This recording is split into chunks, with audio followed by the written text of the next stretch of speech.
আসসালামু আলাইকুম ওয়া রাহমাতুল্লাহি ওয়া বারাকাতুহু। নাহমাদুহু ওয়া নুসাল্লি আলা রাসূলিল কারীম। সম্মানিত ভাই বোনেরা, সম্প্রতি সময় আপনারা সকলেই সোশ্যাল মিডিয়াতে আপনারা দেখতে পাচ্ছেন বর্তমানে একটি টপিক সবচেয়ে বেশি আলোচিত, সমালোচিত এবং সকলের কাছে পরিচিত একটি টপিক, সেটি হলো বর্তমান সময় ভারতে ঘটে যাওয়া এই সেপ্টেম্বর মাসের গত 4 তারিখে জশ্নে ঈদে মিলাদুন নবী উপলক্ষে কত একটি মারাত্মক ঘটনা ঘটে গিয়েছে, যেটাকে নিয়ে তলপাড় শুরু হয়েছে, ধরাধরি শুরু হয়েছে, মুসলমানদের উপর নির্যাতন শুরু হয়েছে। এমনকি ভারতের বিভিন্ন রাজ্যে 144 ধারা জারি হয়েছে। মুসলমানদের অধিকার ক্ষুণ্ণ করা হয়েছে, মুসলমানদেরকে বাক স্বাধীনতা থেকে তাদেরকে প্রতিবন্ধী করা হয়েছে। আপনারা সবাই জানেন, ইউটিউবে ঢুকলে আমরা দেখতে পারি বিভিন্ন জায়গায় মুসলমানরা আন্দোলন করছে ব্যানার নিয়ে, যেখানে লেখা আছে আই লাভ মুহাম্মদ সাল্লাল্লাহু আলাইহি সাল্লাম। বিভিন্ন গাড়িতে, বিভিন্ন পোস্টারে, ফেসবুকের থাম্বনেল ফেসবুকের প্রোফাইল পিকচারে, এরকমভাবে ইউটিউবে থাম্বনেলে সব জায়গায় দেখা যাচ্ছে আই লাভ মুহাম্মদ সাল্লাল্লাহু আলাইহি সাল্লাম। কিন্তু এখন পর্যন্ত আমাদের বাংলাদেশের অনেক মুসলমানরা এই ব্যাপারে এখন পর্যন্ত জানে না, বরং তারা যখন সামনে দেখে আই লাভ মুহাম্মদ সাল্লাল্লাহু আলাইহি সাল্লাম একটা লাইক দিয়ে দেয়, ভিডিওতে ঢুকতেও চায় না। এখন এই ক্ষেত্রে আমাদের কি করণীয় এবং এই বিষয়টি কেন ঘটেছে, কি হচ্ছে, আমাদের কি কর্তব্য, এই বিষয় নিয়ে মূলত আলোচনা করব। প্রথমত, এই যে বর্তমান আই লাভ মুহাম্মদ সাল্লাল্লাহু আলাইহি সাল্লাম এই লেখাটা নিয়ে বর্তমান ভারতে তুলকালাম শুরু হয়ে গেছে, আলোড়ন সৃষ্টি হয়েছে, বিভিন্ন ধরনের মিছিল ধরপাকড় শুরু হয়েছে। এটা কবে শুরু হয়েছে? এটা শুরু হয়েছে এই মাসের গত মাসের সেপ্টেম্বর মাসের 4 তারিখে ঈদে মিলাদুন নবী সাল্লাল্লাহু আলাইহি সাল্লামের উপলক্ষে ভারতের কানপুর, সাহারানপুর, হায়দ্রাবাদ, লখনউ এবং কলকাতার বিভিন্ন জায়গায় মুসলমানরা খুশিতে নবীর প্রেমে আসক্ত হয়ে তারা জশ্নে ঈদে মিলাদুন নবী তারা করছিলেন। তখনই তারা আবেগের বশবর্তী হয়ে তারা বিভিন্ন ব্যানারে আই লাভ মুহাম্মদ সাল্লাল্লাহু আলাইহি সাল্লাম স্লোগান দিয়ে তারা রাস্তা দিয়ে যাচ্ছিলেন। এটা সাধারণ একটি বিষয়, মুসলমানদের হৃদয় নবীর ভালোবাসা থাকবে, এটা বহিঃপ্রকাশ হবে, এতে সমস্যা কি? কিন্তু বেঈমান, অমুসলমান, ইসলাম বিদ্বেষী শত্রু, আমাদের শত্রু, পার্শ্ববর্তী দেশের হিন্দু পুলিশ যারা আছে, তারা কি করেছে? এই শান্তিপূর্ণ মিছিলে তারা আক্রমণ করেছেন, মুসলমানদেরকে বাধা দিয়েছে, মুসলমানদের জবানকে আই লাভ মুহাম্মদ সাল্লাল্লাহু আলাইহি সাল্লাম এই বাক্যটি বের হওয়ার জন্য তারা মুখকে তারা বন্ধ করে দিয়েছে। তারা দাবি করেছে যে তোমরা মিছিল করবা করো, তোমরা জশ্নে মিলাদুন নবী আন্দোলন করবা করো, কিন্তু তোমরা মুখে এত জোরে জোরে আই লাভ মুহাম্মদ সাল্লাল্লাহু আলাইহি সাল্লাম, আই লাভ মুহাম্মদ সাল্লাল্লাহু আলাইহি সাল্লাম এই স্লোগান দিয়ে তোমরা অন্য ধর্মদের অনুভূতিতে আঘাত দিতে পারবা না। কত বড় খবিস মার্কা কথা! কি বলে? এই স্লোগান দিলে ভিন্ন ধর্মী যারা আছে তাদের তাদের ধর্মীয় আঘাতে, তাদের ধর্মীয় অনুভূতিতে নাকি আঘাত লাগবে।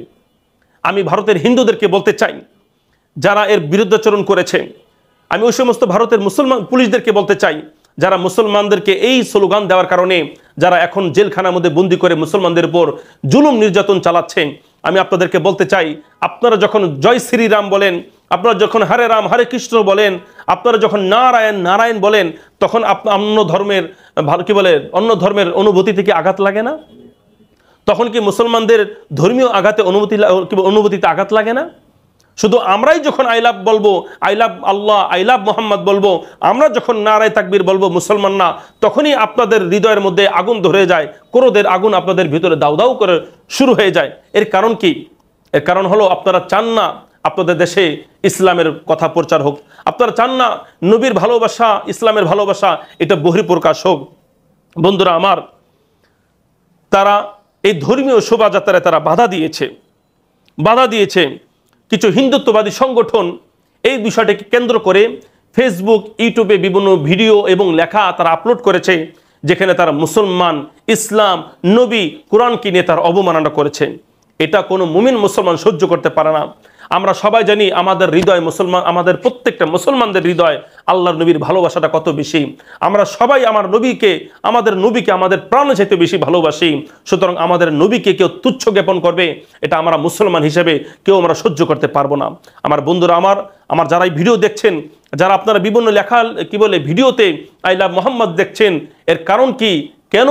এর কারণ হলো মুসলমানরা কেন বলল আই লাভ মোহাম্মদ সাল্লাল্লাহু আলাইহি সাল্লাম? এটাই হলো মুসলমানদের অপরাধ। কেন তারা বিভিন্ন ব্যানারে আই লাভ মোহাম্মদ সাল্লাল্লাহু আলাইহি সাল্লাম কেন তারা লিখে শোভাযাত্রা বের করলো? এটাই হলো মুসলমানদের অপরাধ। অথচ তারা কত মুসলমানদের ডিস্টার্ব করে, তারা কত সময় ইসলামী ধর্মীয় উৎসবে এরকমভাবে মুসলিমদের বিভিন্ন উৎসবে কি বলে মসজিদে খানকায় তারা কত ধরনের হই হুল্লোড় এবং তারা কি বলে বিশৃঙ্খলা দাঙ্গা হাঙ্গামা তারা শুরু করে। সেই ক্ষেত্রে কোনো ধরনের কি হয় না, আন্দোলন হয় না, প্রতিবাদ করা হয় না। এই জন্য বন্ধুরা আমার, এই ক্ষেত্রে আমাদের উচিত হলো কি? আমাদের উচিত কি? আমাদের ভারতের মুসলমানরা আমাদের ভাই, ইন্নামাল মুমিনুনা ইখওয়া, আল মুসলিমু আখু মুসলিম। বিশ্বের প্রত্যেকটা মুসলমান আমাদের ভাই, আমার ভাই, আপনার ভাই। সারা বিশ্বের মুসলমান, সেই যেই ভাষাভাষী হোক না কেন, সেই যেই কালারে কি বলে যেই কালারে তার চেহারা হোক না কেন, কিন্তু সে যদি মুসলমান হয়ে থাকে সে আমার ভাই, সে আপনার ভাই। একজন মুসলমানের রক্ত বের হওয়া, প্রত্যেকটা মুসলমানের হৃদয়ের কি বলে রক্তক্ষরণ হওয়া, একটা মুসলমানের সম্মানে আঘাত হানা, প্রত্যেকটা মুসলমানের সম্মানে আঘাত হানা। আমাদের নবীর পৃথিবীর যে কোনো প্রান্তরে আপনার নবীকে অবমাননা করা মানে আমাদের প্রত্যেককে অবমাননা করা, ইসলামকে অবমাননা করা, আল্লাহ তাআলাকে অবমাননা করা। এই জন্য বন্ধুরা আমার, এই ক্ষেত্রে আমাদের করণীয় কি? কারণ আমরা তো ভারতে গিয়ে আন্দোলন করতে পারবো না, আমরা হলাম বাংলাদেশি। ভারতে ঘটনা ঘটছে, সেখানে মুসলমানদের উপর এই বিষয়কে কেন্দ্র করে, সাধারণ একটি বিষয়কে কেন্দ্র করে, যেখানে অনেক হিন্দু ভাই বোনেরাও এই মুসলমানদের পক্ষে দাঁড়িয়েছে, এমনকি অনেক সমাজবাদী নেতা এবং আসাদুদ্দিন ওয়াইসি সহ বিভিন্ন স্কলার, বিভিন্ন নেতা নেত্রীরা পর্যন্ত আমাদের এই পক্ষে দাঁড়িয়েছে। এবং তারা বাকস্বাধীনতার কথা বলে তারা বলেছেন, যদি হিন্দুরা জয় শ্রীরাম কি বলে হরে কৃষ্ণ যদি বলতে পারে, সুতরাং মুসলমানরাও চিৎকার করে রাজপথে I love Mohammad, I love Mohammad সাল্লাল্লাহু আলাইহি সাল্লাম বলতে পারবে। কারো কোনো বাধা কেউ কোনো বাধা দিতে পারবে না, বাধা দেওয়ার অধিকারও কেউ রাখে না। এই জন্য বন্ধুরা আমার, যেহেতু আই লাভ মোহাম্মদ সাল্লাল্লাহু আলাইহি সাল্লাম লেখার কারণে তাদের ক্রোধের আগুন ধাউ ধাউ করে হয়েছে, সুতরাং আমাদের উচিত হলো আরও তাদের হৃদয়ের মধ্যে কি করা, তাদের কষ্টের আগুনকে আরও বেশি জ্বালিয়ে দেওয়া, আরও বেশি জ্বালিয়ে দেওয়া। এই জন্য আমাদের করণীয় হলো, আমরা বেশি বেশি যারা আমরা বিভিন্ন ফেসবুক চালাচ্ছি, ইউটিউব চালাচ্ছি, আমাদের হ্যাশট্যাগ দিয়ে আই লাভ মোহাম্মদ সাল্লাল্লাহু আলাইহি সাল্লাম লিখতে হবে। আমাদের পোস্টারের ক্ষেত্রে আই লাভ মোহাম্মদ সাল্লাল্লাহু আলাইহি সাল্লাম লিখতে হবে। আমাদের লেখার নিচে, লেখার উপরে প্রথমে লিখতে হবে হ্যাশট্যাগ দিয়ে আই লাভ মোহাম্মদ সাল্লাল্লাহু আলাইহি সাল্লাম। আই লাভ মোহাম্মদ এই স্লোগান, আই লাভ মোহাম্মদ এই স্লোগান, এই লেখা দিয়ে ফেসবুক সোশ্যাল মিডিয়াকে ভরে দিতে হবে। তবেই ইনশাল্লাহ আমাদের এই স্লোগান, আমাদের এই আন্দোলন ইনশাল্লাহ সফলতার বিজয় বহন করবে। এই জন্য বন্ধুরা আমার, আমাদের এই ক্ষেত্রে উচিত হলো অনলাইন প্রতিবাদ করা, লেখার মাধ্যমে, বলার মাধ্যমে। যারা ইউটিউব চালান, ইউটিউবের মাধ্যমে প্রতিবাদ করেন। ফেসবুক যারা চালান, প্রত্যেকে লেখা উচিত আই লাভ মোহাম্মদ সাল্লাল্লাহু আলাইহি সাল্লাম। প্রত্যেকটা লেখার সাথে সাথে লিখতে হবে আই লাভ মোহাম্মদ সাল্লাল্লাহু আলাইহি সাল্লাম। এরকমভাবে সকল মুসলমানদের এক হতে হবে। এরকমভাবে মুসলমানদের অধঃপতনের উল্লেখযোগ্য কারণ হলো আজকে মুসলমানদের মধ্যে বিচ্ছেদ, ভিন্নতা, পার্থক্য, দূরত্ব। এটাই হলো আজকে মুসলমানদের অধঃপতনের মূল কারণ। এই জন্য আমাদের এক হতে হবে। ইন্নাল মুমিনুনা ইখওয়া, প্রত্যেকটা মুমিন মুসলমানের এক হতে হবে। এরকমভাবে নবীকে ভালোবাসতে হবে, ভালোবাসা প্রচার করতে হবে এবং ভারতের মুসলমানদের সঙ্গে একতা প্রকাশ করতো তাদেরকে জানাতে হবে, তোমরা ভারতের মুসলমান শুধু একা নয়, আমরা বাংলাদেশে যারা আছে আমরা তোমাদের সঙ্গে আছি, আমরা বাংলাদেশের মুসলমান তোমাদের সঙ্গে আছি, আমরা আই লাভ মোহাম্মদ সাল্লাল্লাহু আলাইহি সাল্লামের এই স্লোগানের সঙ্গে আছি, আমরা নবী ভালোবাসার প্রেমের সম্পর্কে আমরা জড়িয়ে আছি। আল্লাহ তাআলা আমাদের সকলকে তৌফিক দান করুক। ভারতের কুলাঙ্গার যারা আছে, যারা ইসলাম বিদ্বেষী, মুসলমান বিদ্বেষী, যারা ভারতে ইসলামের আলোকে নিভিয়ে দিতে চায়, প্রথমত দোয়া করব আল্লাহ তাদেরকে হেদায়েত দান করুক। হেদায়েত যদি না থাকে তাদেরকে নমরুদ এবং ফিরআউনের মতন ধ্বংস করে দিক।